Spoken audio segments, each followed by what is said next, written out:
Hi, everyone. Welcome back to another fantastic episode on the Unleashing Potentials podcast.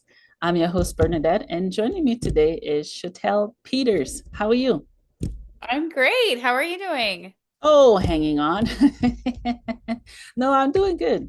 We got some snow here where I am. I think this was the second snowfall. Yeah, it takes time to adjust to different temperatures. Yeah. I feel you. Being in New York, not too far away from you, I can definitely understand. Yeah. So Shatel, tell us your story. What is it that you do and how do you do it?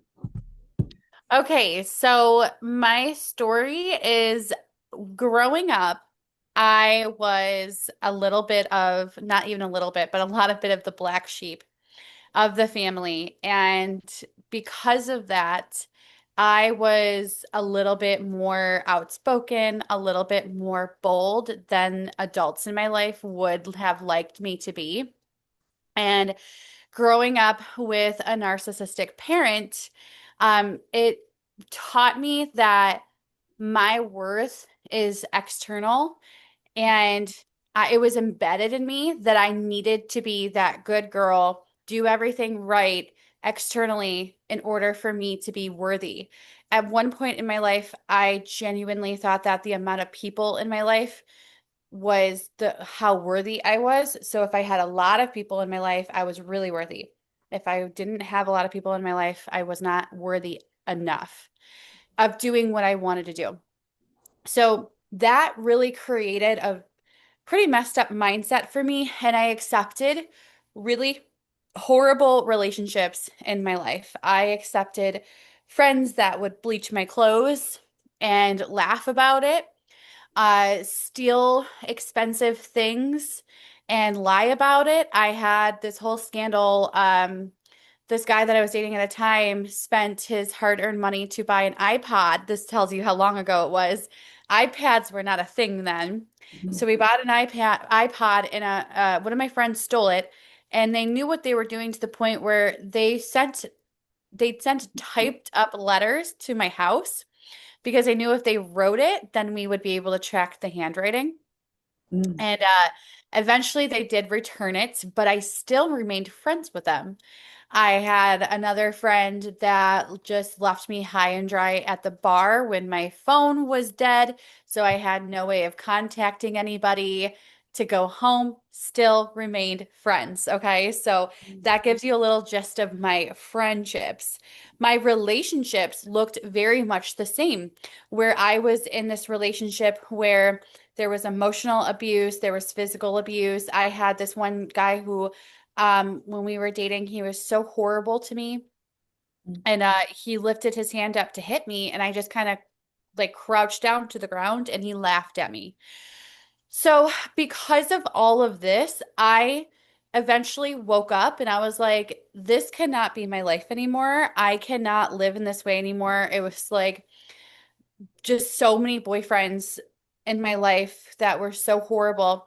And I just decided to take my control back and not care if somebody thought that because I'm a more high energy masculine type of woman, um, that I'm going to just do what I need to do and get to where I need to get. So I discovered manifestation, and it really, understanding about manifestation really turned my life around.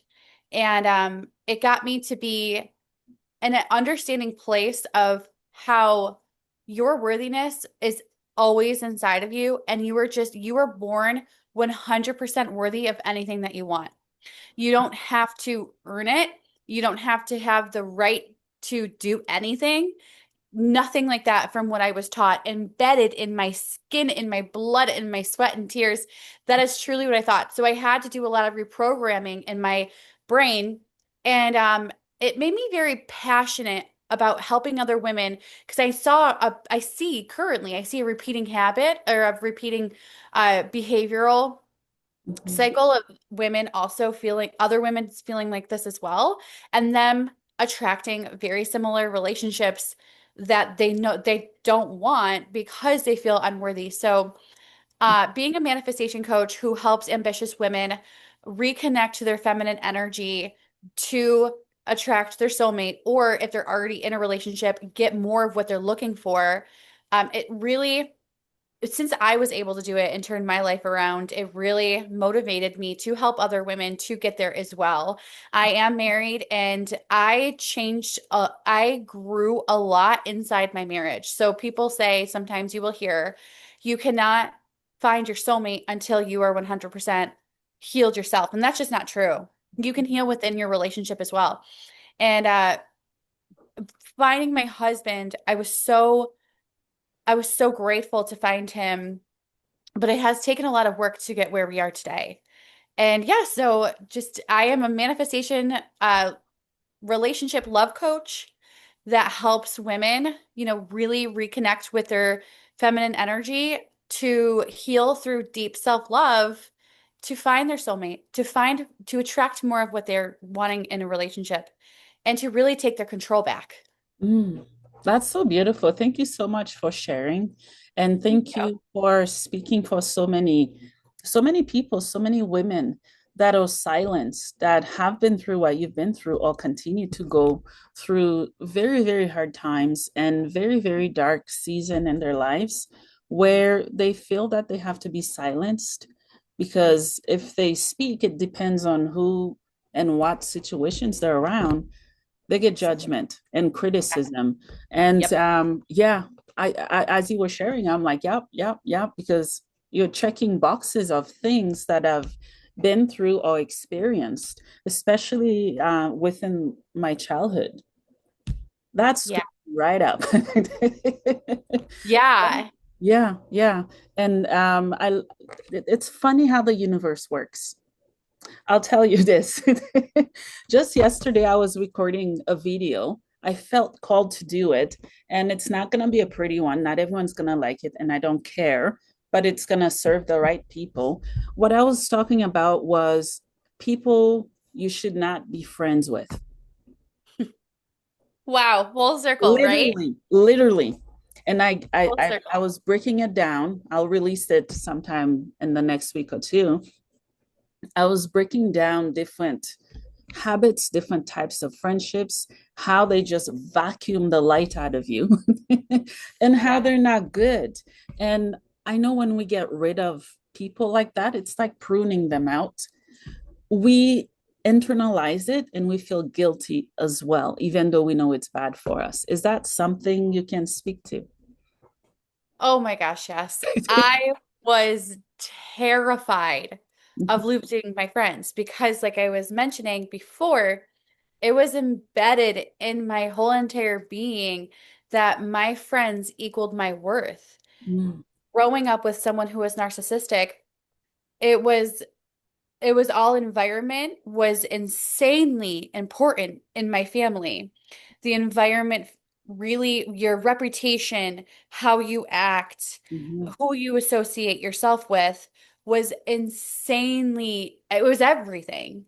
There was no internal factor when I was growing up. I didn't even know I could have a relationship with myself inside. So being alone, no, that was terrifying to me. yeah. I felt like I just would have I would rather die. And I know it sounds Mm, so dramatic as I'm talking, but it was my reality.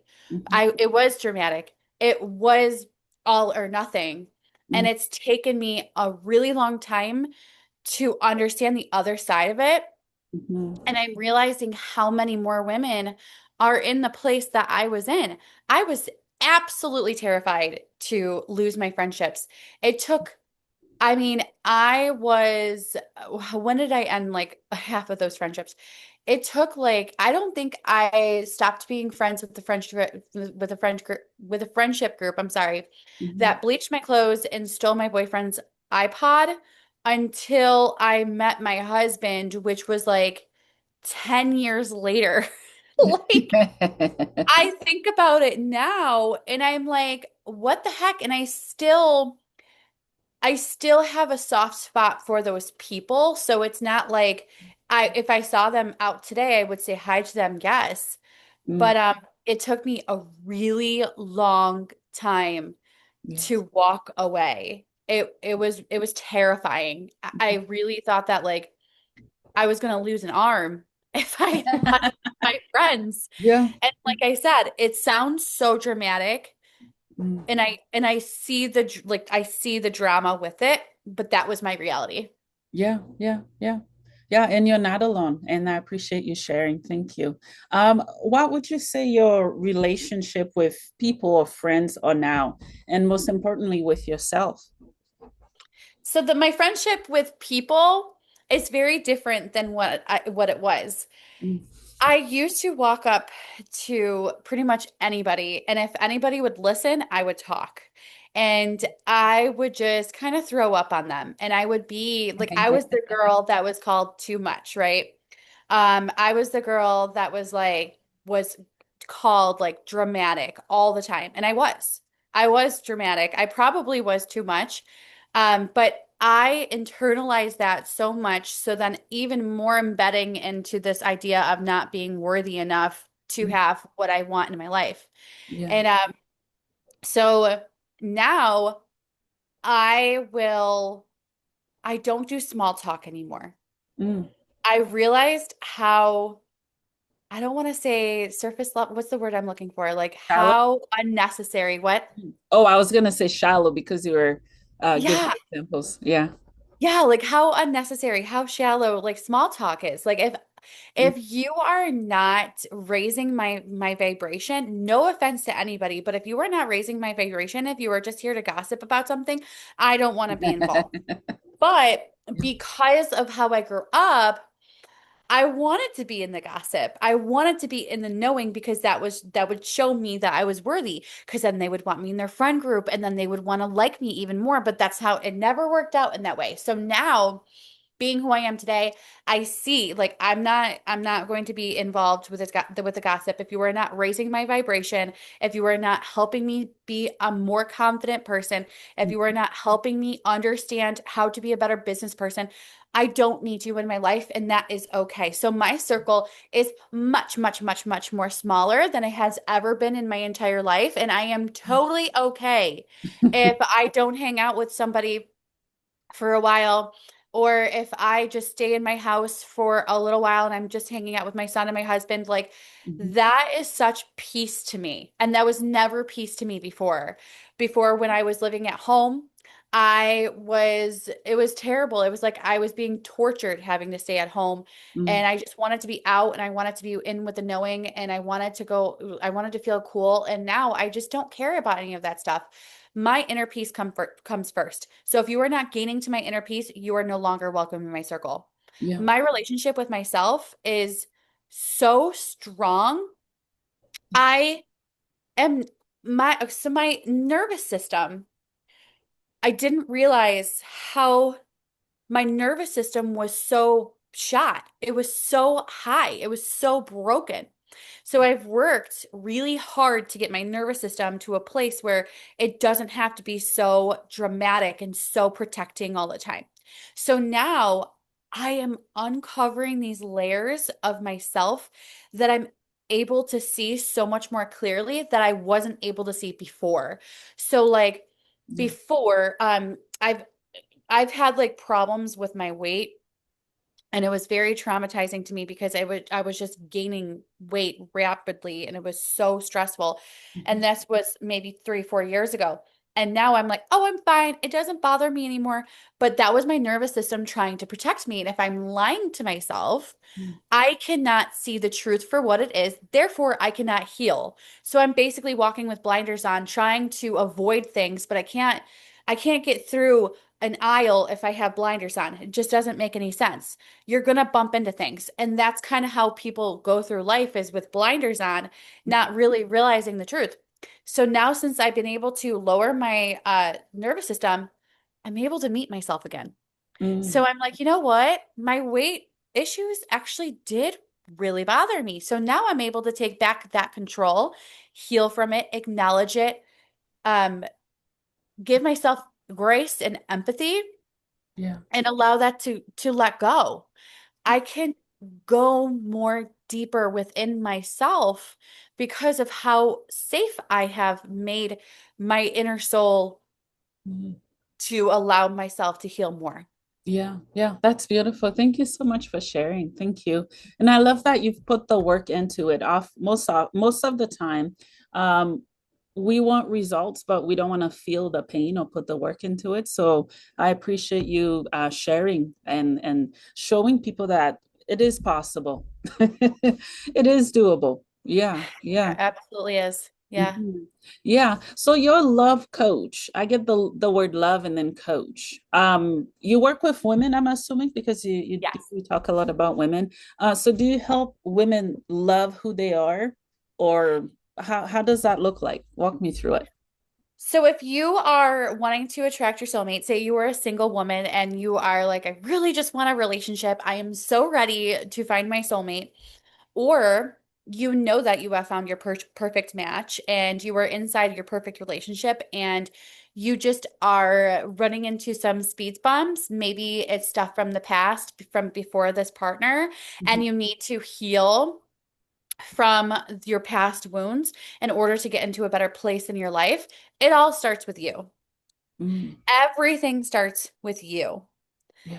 We must take radical responsibility in order for us to change. Mhm. Modern society has created the biggest victim mentality I think I have ever seen, ever. Yeah. And we really need to get away from that. Yeah. Because if you don't take radical responsibility and you just hold it off on someone else, you are quite literally taking away all of your control. Mhm. Now, I am not sitting here saying to, bash yourself and say that you're some terrible person, whatever, whatever, whatever. No, that's not what I do. It's just awareness of the patterns that you have created for yourself. Mhm. Now, I'm really good at seeing someone else's patterns. It's a gift that I have. So it's easy for me to look at you and be like, okay, so you have attracted the same man 4 times in a different body, but same personality, same behaviors, same type of, you know, uh, uh, abuse or neglect. Mhm. Well, why is that? Why are you attracting the same man in a different body? Mm, What is going on? So what I do is I allow you to kind of take a step back and we start from the beginning. We're going to start to understand where these um, rules and beliefs that you have for yourself came from. How long ago did you believe that you were only worthy of someone who, let's say you keep attracting someone that is emotionally abusive. mm, They're not physically abusive, though. They're yeah. emotionally abusive. A lot of women will excuse emotional abuse because it's not physical. Mm, So we're going to go back and we're going to figure out when you decided that was okay in your life. mm, 9 times out of 10, I will always argue that this happened between the ages of 0 to 8. Okay, mm, so maybe it happened when you were 4 and you saw your mom growing up with a new guy in her life and he was emotionally abusive and not physically abusive. Maybe when you start to get a little bit older and understand more, you say to your mom, hey, this, let's call him Fred, is emotionally abusive to you and then your mom says, "Well, he's not physically abusive." You automatically say, "Okay, ding ding ding ding ding, I can accept emotional abuse, but physical abuse is obvious. I can't accept that." mhm. So it gets embedded and wired in your brain at such a young age that when you become an adult, it becomes normal. Yeah. And so we need to work backwards and rewire that part of you that accepted it back then in order for you to feel safe enough to let it go as an adult now. Yeah. We will take away that pattern that you accepted for yourself. Mhm. We will rewire your nervous system to feel safe enough to let it go. Mhm. And I will give you, I call it your toolbox.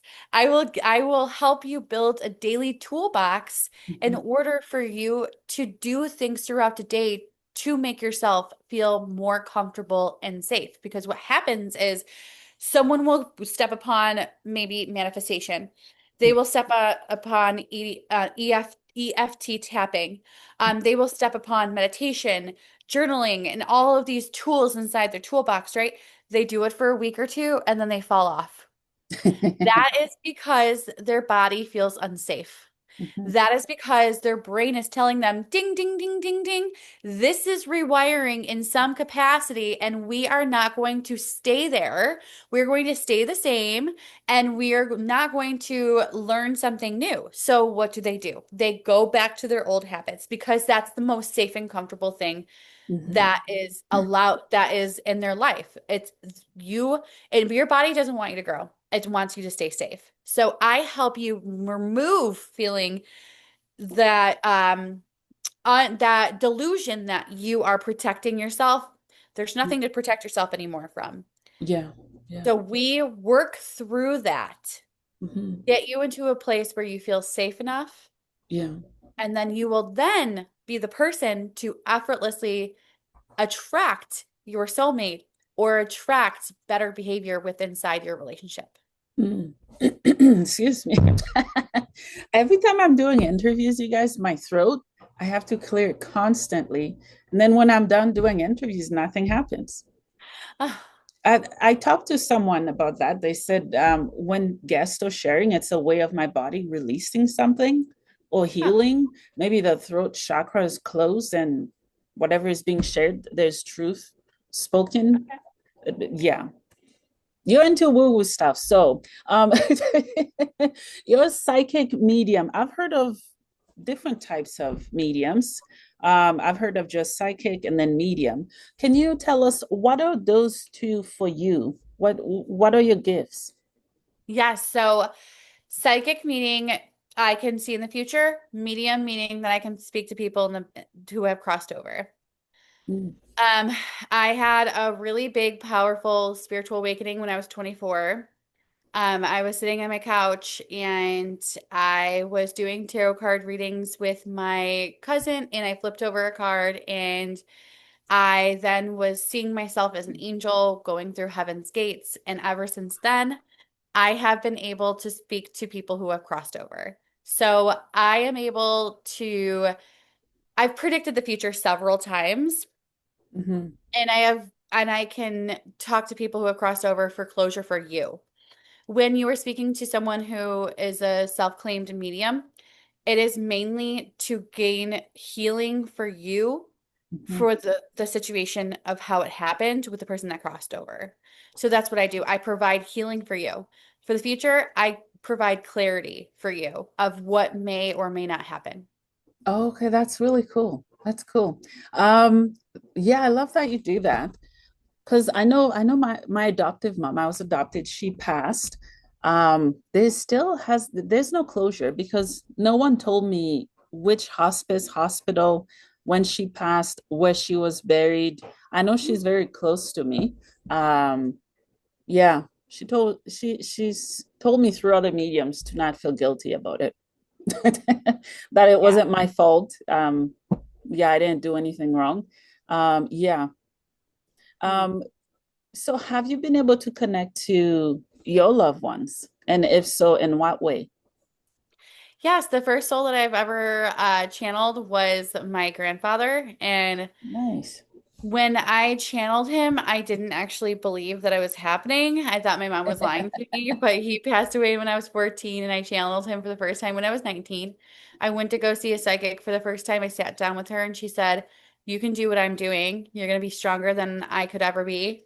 Wow. And leaving that, I started to channel my grandfather. And at that time, like I said, I didn't know if it was real or not. And I thought my mom was just being really nice to me. But years later, when I was 24 and I had the big spiritual awakening, I reflect back on that and I can now say that I was channeling my grandfather like I channel people today. So it was very, very intriguing and very interesting. But he came through and he was just showing me a whole bunch of stuff from my mom's childhood that he used to do with her. And I confirmed with her and she would be like, "Yeah, like how would you know that? Yeah, like that's really crazy." Um, And then I just kind of let it go after that because I was like, ah, like, this is really scary. But after I got more trained and I got more used to doing it, I've channeled my great grandmother, which was really cool. What else Mhm. oh, I channeled my ex-boyfriend who passed away. Um, Yeah. trying to think about who else I passed that I channeled. It's not typical that you channel people in your life when you are a psychic medium. It's more you're channeling other people. Okay. So when you say channel, they use your body because there's so many different types of channeling. Yes. They So do? when Okay. I do it, it's like a movie in my mind. That's the way my brain communicates with me. It's literally like looking at a movie. So someone crosses over and it's quite literally like a shadow of someone walking forward, and then I see what they look like visually, and then they talk to me and Mm, I repeat what they say. They will act a certain way, so I will describe how they're acting. mm, They will show me different pictures, like the most intense reading that I've ever had before that I will never forget. mm, I was reading a long-term client of mine, and it was my very first reading with her.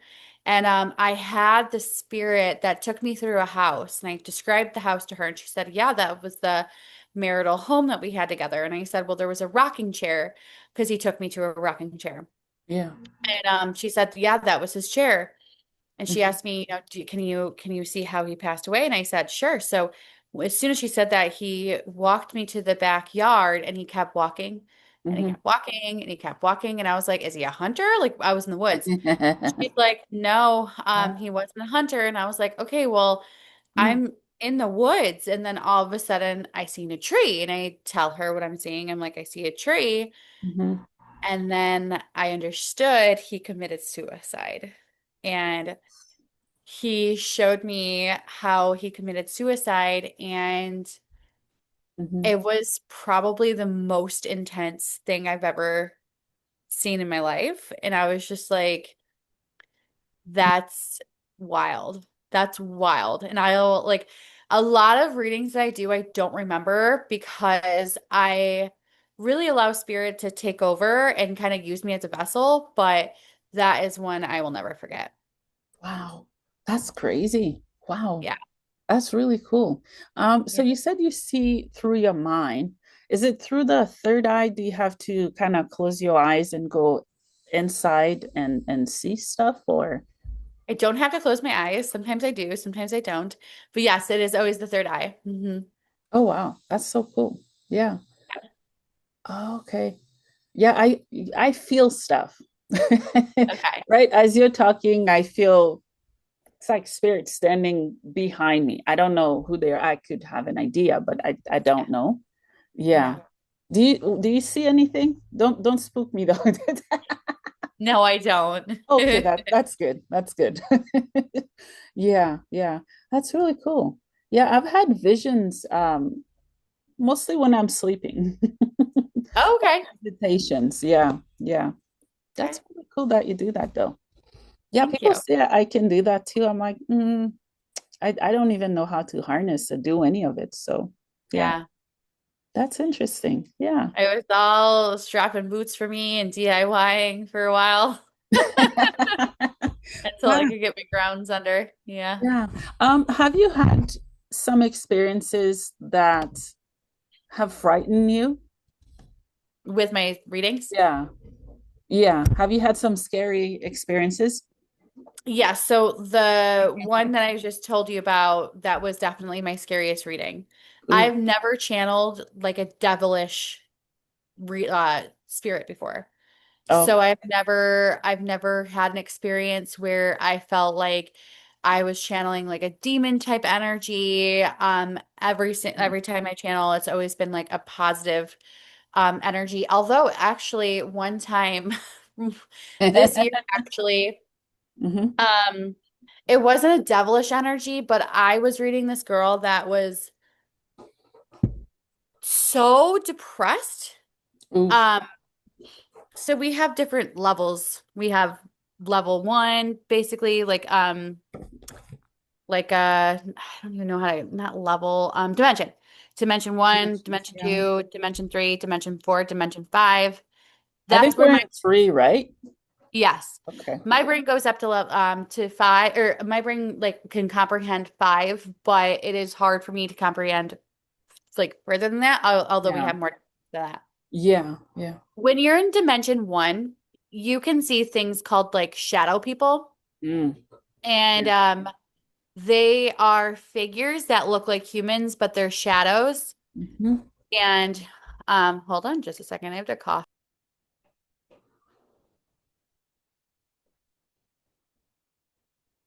Sorry about that. No worries. Okay. I didn't want to cough in the in the speaker. Um, okay, so you can see these things called shadow people, Mhm.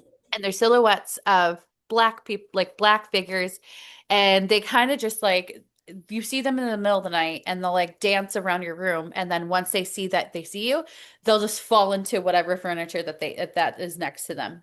Ugh. And it's really low vibrational. Yeah. You can also see like black creatures like crawling around. Mhm. You can see things in the woods. We've heard things that are not actually there in the woods. Mhm. This is all like dimension one, dimension two. And So then when I'm we're at three. We're at yes, three. Yeah. so it can be tricky.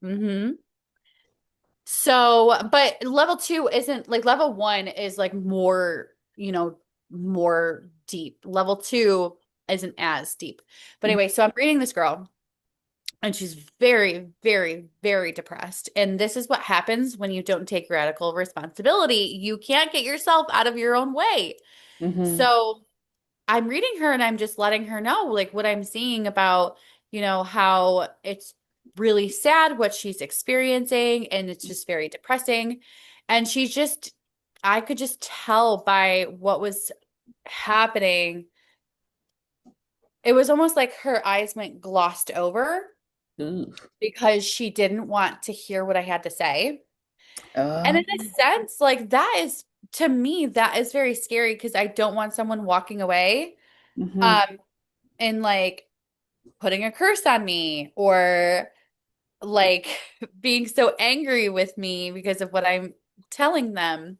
Mhm. Um, but I just have to know that I gave them the most positive and light lifted message that I can possibly give them. And what they do with it is their responsibility. Mhm. So when I learned how to have boundaries, I really understood how to walk away with a positive mindset and have a better understanding of it's their doing, it's their responsibility. I can't do anything about it, and that it is what it is. Yeah, yeah. Thank you for sharing. Yeah, I was agreeing with you because I've seen those shadow people. Oh, okay, okay. I have. I was born very open to the spirit world. And back home in Haiti, I was in an orphanage at one point, but we would hear all of us would sleep in piles, okay? We're like, you can have some of my leftover dinner. I'm going to share half of it with you. And I sleep on that side, you sleep on this side. And yeah, I would hear people walking, talking in the middle of the night. Everybody's sleeping, nobody's there. And I used to have sleep paralysis.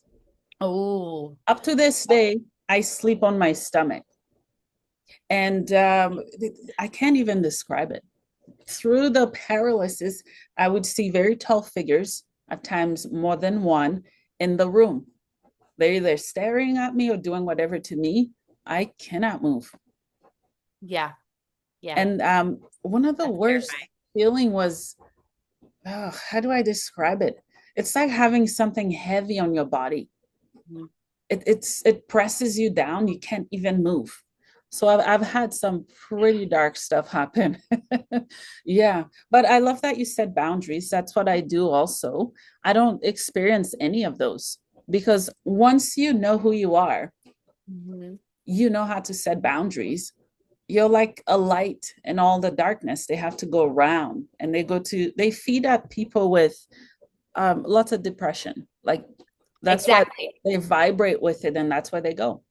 Exactly. And if you do not take radical responsibility, then how are you supposed to understand that you need to have boundaries in the first place? Yeah. If you stay in this victim mentality and constantly say that it's someone else's fault that I feel X, Y, and Z, then you are completely taking your power away for you to be in that dimension one, dimension two, and to experience things like this. Now, it sounds like you were a lot younger when Oh this yeah, I was. happened. Yeah. So, when you're a child, you really don't understand that because we don't have a society that allows you to understand that when you're this age, when you're young. But as an adult, you have the ability to turn things around. And if you Mhm. spend your time being so angry at something that happened in the past Mhm. or so upset with something that happened in the past, you are quite literally taking all of your energy and all of your power away, and you are giving it to the past that you Mhm. cannot change. You Yeah. cannot do anything about it, so there's no point on dwelling on it. Yeah. And I have been there. I have been diagnosed with depression. I have been diagnosed with anxiety. I am speaking from experience. I understand. This is not something that I am just saying, because I've never experienced it before and I'm just saying it from the outside looking in. No, I've been there. I Yeah. have I have very much been there. So angry at life and blaming every single thing that was going wrong on someone else. And it did absolutely nothing for me, but Mhm. lost. I was losing myself. I was losing my power. So in order for you to really turn things around and allow manifestation to shine through in your life, you have to understand what you're doing wrong. And that starts with taking radical responsibility. Yeah. Yeah, I love that. Thank you so much for sharing. Of course. Is there anything else you'd like to share that we didn't talk about yet? No, I don't think so. Okay. Do you have any projects you're working on or thinking of working on for next year? Yes, I do free webinars. So I try to shoot it for monthly. Mhm. November is already passed, but I will be hosting one in October. Oh my goodness, October. I December. will be hosting one in December. So if you would like to join me for a free webinar, my Instagram is Sacred Love W Shatel, Mhm. just standing for Sacred Love with Shatel. But that was taken. And I'm like, how is that taken? Like, what? So I couldn't do that. I had to do W. So I'm like, whatever. Yeah. Yeah, so that's my Instagram. You can follow me there for more information about manifesting the love that you deserve and desire in your life. Mhm. My website is sacredlove.padia.com, so you can find more information about me there. And if you are interested in coaching with me, I do offer a 45-minute free coaching call. So you can find the link to book that on my website, sacredlove.padia.com. Awesome. Thank you so much for sharing. I have one Yeah. last question for you, which I ask every guest. What is Okay. the meaning of life for you? Oh my goodness, the meaning of life. Wow, that's a deep question. I would say the meaning of life is to get to a place where you are so incredibly happy that nothing bothers you. Mm, yeah, yeah, You are so happy that you could be living in a shoebox and it's okay. yeah, yeah, yeah. That's so beautiful. So beautiful. Thank you so much. You're Um, welcome. Tel, thank you so much for coming on the podcast. Thank you for sharing Of course. all the incredible work you're doing. Keep Thank doing what you do. thank you so much. Thanks for having me. I enjoyed it. You're welcome.